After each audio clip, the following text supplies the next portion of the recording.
नमस्कार विद्यार्थी मित्रांनो, आज आपण विज्ञान या विषयातील घटक क्रमांक 3 बल व दाब या पाठावर आधारित बहुपर्यायी प्रश्नांचा अभ्यास करणार आहोत। पहिले उदाहरण आहे टिंबटिंब हे संपर्क बलाचे उदाहरण आहे। पर्याय आहेत स्नायू बल, चुंबकीय बल, गुरुत्वीय बल, स्थितिक विद्युत बल। स्नायू बल जे आहे हे संपर्क बलाचे उदाहरण आहे, म्हणून पर्याय क्रमांक 1 या प्रश्नाचं अचूक उत्तर असेल। टिंबटिंब ही असंपर्क बलाची उदाहरणे आहेत। पर्याय आहेत चुंबकीय बल, गुरुत्वीय बल, स्थितिक विद्युत बल आणि वरीलपैकी सर्व बरोबर। म्हणजे चुंबकीय बल, गुरुत्वीय बल आणि स्थितिक विद्युत बल वरील सर्व जे आहेत ते असंपर्क बलाची उदाहरणे आहेत, म्हणून पर्याय क्रमांक 4 हे या ठिकाणी अचूक उत्तर असेल। टिंबटिंब हे सर्व गतिमान वस्तूवर प्रयुक्त असते आणि ती गतीच्या दिशेच्या विरुद्ध दिशेने प्रयुक्त असते असं म्हटलेलं आहे। पर्याय आहे घर्षण बल, स्नायू बल, चुंबकीय बल, स्थितिक विद्युत बल। विरुद्ध दिशेने जे प्रयुक्त असणारे बल आहे ते आहे घर्षण बल, म्हणून पर्याय क्रमांक 1 जे आहे ते या ठिकाणी या प्रश्नाचं अचूक उत्तर असेल। स्नायू बल क्रियांमधून प्रयुक्त होते। उचलणे, ढकलणे, ओढणे वरील सर्व बरोबर। वरील सर्व क्रियांमध्ये स्नायू बल जे आहे ते प्रयुक्त होत असते, म्हणून पर्याय क्रमांक 4 हे या प्रश्नाचं अचूक उत्तर असेल। एखाद्या वस्तूवर एकाच दिशेने अनेक बले लावल्यास त्यांच्या टिंबटिंब बल वस्तूवर प्रयुक्त होते। पर्याय आहेत बेरजे एवढे, वजाबाकी एवढे, गुणाकारा एवढे, भागाकारा एवढे। एकाच वस्तूवर जर आपण एकाच दिशेने बल लावलं, म्हणजे ही वस्तू आहे, या वस्तूला आपण इकडनं बल लावलेलं आहे, इकडनं समजा हे 2 न्यूटन बल लावलेलं आहे आणि हे 5 न्यूटन बल लावलेलं आहे, तर या ठिकाणी रिझल्टंट बल जो असेल तो 5 आणि 2 यांचा एकूण बल इतके असेल, म्हणजेच हे पर्याय क्रमांक 1 बेरजे एवढे हे या प्रश्नाचं अचूक उत्तर असेल। जर 2 बले एकाच वस्तूवर परस्पर विरुद्ध दिशेने लावली तर त्यांच्या टिंबटिंब बल प्रयुक्त होत असते। ही समजा वस्तू आहे, आपण असं समजूत की या ठिकाणी 5 न्यूटन बल प्रयुक्त केलेला आहे, या ठिकाणी इकडून 2 न्यूटन बल प्रयुक्त केलेला आहे, म्हणजे रिझल्टंट फोर्स जो असणार आहे तो असणार आहे या ठिकाणी 5 - 2 बरोबर 3 न्यूटन।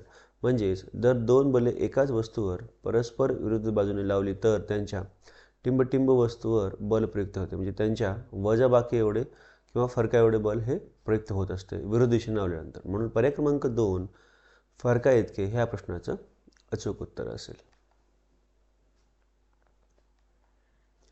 बल हे टिंबटिंब यामध्ये व्यक्त केले जाते। परिणाम, दिशा दोन्ही यापैकी केवळ एक। बल हे परिणाम आणि दिशा या दोन्हीमध्ये व्यक्त केले जाते, म्हणून पर्याय क्रमांक 3 हे या प्रश्नाचं अचूक उत्तर असेल। बल ही टिंबटिंब राशी आहे। या ठिकाणी पर्याय आहेत अदिश राशी, सदिश राशी, दोन्ही यापैकी नाही। बल जी आहे ती या ठिकाणी सदिश राशी आहे, म्हणून पर्याय क्रमांक 2 हे या प्रश्नाचं अचूक उत्तर असेल। बलामुळे खालील बदल होतात। पर्याय आहे स्थिर वस्तूला गती मिळते, गतिमान वस्तूची चाल व दिशा बदलते, वस्तूचा आकारही बदलू शकतो। म्हणजे बलामुळे आपल्या या ठिकाणी वरील तीनही बदल पाहायला मिळतात, म्हणून पर्याय क्रमांक 4 वरील सर्व हे या प्रश्नाचं अचूक उत्तर असेल। एकक क्षेत्रफळांवर लंब दिशेत प्रयुक्त असणाऱ्या बलास टिंबटिंब असे म्हणतात। पर्याय आहे बल, दाब, क्षेत्रफळ, कार्य। अचूक उत्तर असणार आहे दाब। पर्याय क्रमांक 2 हे या प्रश्नाचं अचूक उत्तर असेल। बलाचे SI पद्धतीत एकक टिंबटिंब आहे। मीटर, न्यूटन, चौरस मीटर, पास्कल। बलाचे SI पद्धतीमध्ये जे एकक असणार आहे ते न्यूटन असणार आहे, म्हणून पर्याय क्रमांक 2 हे या प्रश्नाचं अचूक उत्तर असेल। दाबाचे एकक टिंबटिंब आहे। पर्याय आहेत Newton, Newton per metre square, metre पर सेकंड यापैकी नाही। दाबाचे एकक जे असणार आहे ते न्यूटन पर मीटर स्क्वेअर असणार आहे, कारण दाब जो असणार आहे तो असणार आहे बल भागिले क्षेत्रफळ या अर्थाने, म्हणून एकक जे असणार आहे ते न्यूटन पर मीटर स्क्वेअर असणार आहे। पर्याय क्रमांक 2 हे या प्रश्नाचं अचूक उत्तर असेल। हवामानशास्त्रात दाबाचे एकक टिंबटिंब आहे। पर्याय आहेत न्यूटन, मीटर, पास्कल, बार। पास्कल हे हवामान क्षेत्राच्या मध्ये दाबांचे एकक आहे, म्हणून पर्याय क्रमांक 3 हे या प्रश्नाचं अचूक उत्तर असेल। दाब हा आपण पास्कलमध्ये मोजतो। क्षेत्रफळ वाढले की दाब टिंबटिंब होतो। कमी, जास्त, कायम राहतो यापैकी नाही। म्हणजे क्षेत्रफळ वाढले की दाब हा कमी होतो। याचा अर्थ असा आहे क्षेत्रफळ आणि दाब यांचं जे आहे व्यस्त प्रमाण, म्हणजे क्षेत्रफळ वाढल्यानंतर दाब कमी होतो. क्षेत्रफळ कमी झाले की बलाचा दाब पर्याय आहेत कमी होतो, वाढतो, सारखा राहतो, बदलत नाही. क्षेत्रफळ आणि दाब यांचा व्यस्त चलन आहे, म्हणजेच क्षेत्रफळ कमी झालं तर बल वाढतो. म्हणून पर्याय क्रमांक 2 हे या प्रश्नाचं अचूक उत्तर असेल. 1 बार बरोबर टिंबटिंब पास्कल. 10चा 5वा घात, 10चा 4था घात, 10चा 3रा घात, 10चा 2रा घात. पर्याय क्रमांक 1 हे या प्रश्नाचं अचूक उत्तर असेल. म्हणजेच 1 बार बरोबर 10चा 5वा घात पास्कल. बंदिस्त अशा दिलेल्या वस्तुमानाच्या द्रावीमध्ये असलेला दाब सर्व दिशांना टिंबटिंब होतो.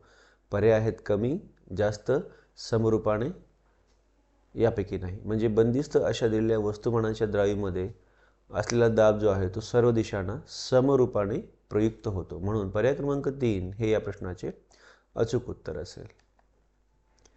जसजसे समुद्र सपाटीपासून वर जाऊ तसा तसा हवेचा दाब टिंबटिंब होतो. पर्याय आहेत कमी जास्त, पर्याय दुसरा आहे जास्त जास्त, पर्याय आहे कमी कमी, सारखाच. म्हणजे जसं आपण समुद्र सपाटीपासून वर जाऊ तसं तसा हवेचा दाब जो आहे तो कमी कमी होत जातो. म्हणून पर्याय क्रमांक 3 हे या प्रश्नाचं अचूक उत्तर असेल. पृथ्वीच्या पृष्ठभागापासून सुमारे टिंबटिंब उंचीपर्यंत वातावरण आहे. पर्याय आहेत 10 किलोमीटर, 15 किलोमीटर, 16 किलोमीटर आणि 18 किलोमीटर. म्हणजे पृथ्वीपासून 16 किलोमीटर अंतरापर्यंत वातावरण आहे. पर्याय क्रमांक 3 हे या प्रश्नाचं अचूक उत्तर असेल. एक ॲटमॉस्फिअर बरोबर टिंबटिंब मिलीबार. पर्याय आहेत 10चा घातांक 3, 10चा घातांक 2, 10चा घातांक 4, 10चा घातांक 5. म्हणजे पर्याय क्रमांक 1 जो आहे 10चा घातांक 3 हे या प्रश्नाचं अचूक उत्तर असेल. 1 मिलीबार बरोबर टिंबटिंब पास्कल. पर्याय आहेत 10चा घातांक 3, 10चा घातांक 2, 10चा घातांक 4, 10चा घातांक 5. 1 मिलीबार बरोबर असणार आहे 10चा घातांक 2. म्हणून पर्याय क्रमांक 2 हे या प्रश्नाचं अचूक उत्तर असेल.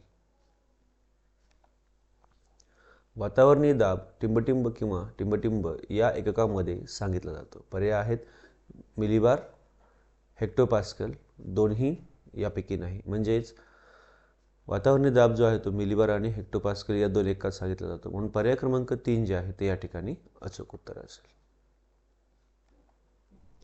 पाण्यात किंवा अन्नद्रव्यात किंवा वायूत असलेल्या वस्तूवर वरच्या दिशेने प्रयुक्त बलास टिंबटिंब असे म्हणतात. पर्याय आहेत चुंबकीय बल, स्नायू बल, प्लावक बल, स्थितीत विद्युत बल. या बलाला प्लावक बल असे म्हटले जाते. म्हणून पर्याय क्रमांक 3 जे आहे हे या प्रश्नाचं अचूक उत्तर आहे. प्लावक बल या गोष्टीवर अवलंबून असते. पर्याय आहेत वस्तूचे आकारमान, द्रवाची घनता, दोन्ही यापैकी नाही. म्हणजे प्लावक बल जे आहे ते वस्तूचे आकारमान आणि द्रवाची घनता या दोन्ही गोष्टीवर अवलंबून असते. म्हणून पर्याय क्रमांक 3 हे या प्रश्नाचं अचूक उत्तर असेल. खालील विधानांचा विचार करून योग्य विधान ठरवा. विधान पहिला आहे, द्रवात बुडणाऱ्या वस्तूचे आकारमान जास्त असल्यास प्लावक बल जास्त असते. द्रवाची घनता जितकी जास्त तितके प्लावक बल जास्त असते. म्हणजे या ठिकाणी विधान दोन्ही जे आहेत ते अगदी बरोबर आहेत. म्हणून पर्याय क्रमांक 3 दोन्ही विधाने बरोबर हे या प्रश्नाचं अचूक उत्तर असेल. एखादी वस्तू द्रावीमध्ये अंशतः अथवा पूर्ण बुडविल्यास त्यावर वरील दिशेने बल प्रयुक्त होते. हे बल त्या वस्तूने बाजूस सारलेल्या द्रायूच्या वजनाइतके असते. हे कोणते तत्व आहे? पर्याय आहेत आर्किमिडीसचे तत्व, न्यूटनचे तत्व, फॅराडेचे तत्व यापैकी नाही. पर्याय क्रमांक 1 आर्किमिडीसचे तत्व हे या प्रश्नाचं अचूक उत्तर आहे. म्हणून पर्याय क्रमांक 1 आर्किमिडीसचे तत्व हे या प्रश्नाचं अचूक उत्तर असेल. दुग्धतामापी व आर्द्रतामापी ही उपकरणे ह्या तत्वावर आधारित आहेत. पर्याय आहेत आर्किमिडीसचे तत्व, न्यूटनचे तत्व, फॅराडेचे तत्व यापैकी नाही.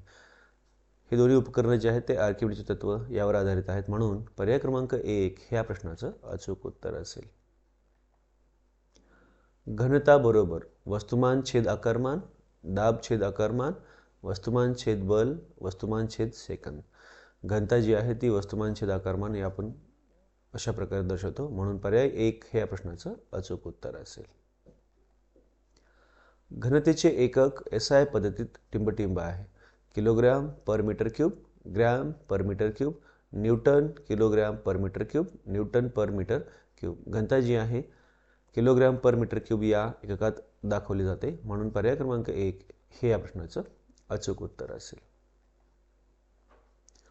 सापेक्ष घनता बरोबर पर्याय आहेत पदार्थाची घनता छेद पाण्याची घनता, पाण्याची घनता छेद पदार्थाची घनता, पदार्थाचे वस्तुमान छेद पाण्याची घनता, पाण्याचे वस्तुमान छेद पदार्थाची घनता.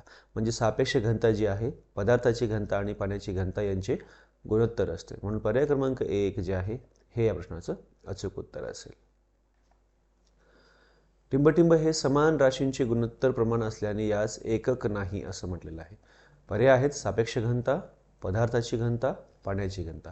म्हणजे पदार्थाची घनता आणि पाण्याची घनता यांना एकक असतं आणि सापेक्ष घनता जी आहे हे दोन घनतेचं गुणोत्तर असल्यामुळे याला एकक नसतं. म्हणून पर्याय क्रमांक 1 हे या प्रश्नाचं अचूक उत्तर असेल.